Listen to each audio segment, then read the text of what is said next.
Sredinski del tretje razvojne osi bi po 900 milijonov evrov vredni različici potekal v večjem delu po novi trasi ali pa bi obstoječo cesto razširili, kar bi zneslo okrog 600 milijonov evrov.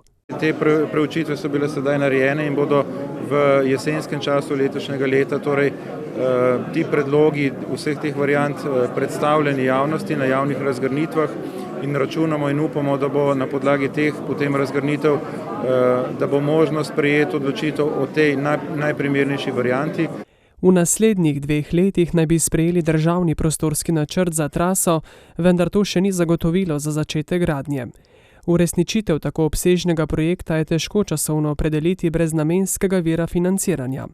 Gašperšičev predlog o bencinskem centu je namreč finančno ministrstvo zavrnilo. Mi imamo do leta 2018 zagotovila strani Ministrstva za finance, da se bo obseg sredstev, ki bo namenjen v proračunu za investicije v ceste, postopoma povečeval na višino, ki bi jo v letu 2018 dosegli blizu med 170 in 180 milijoni. To bi zadoščalo za vzdrževanje državnih cest in za izboljšave na tretji razvojni osi po delčkih. Tako minister obljublja skorajšnji začetek del na odseku Hrastnik-Zidani Most, saj je za posodobitev ceste sprejet prostorski načrt. Sanacija bi stala od 100 do 120 milijonov evrov.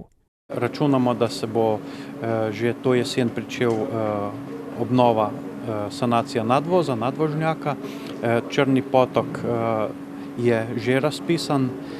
Pričakujemo rešitve na Blanci, za nadvoz na Blanci.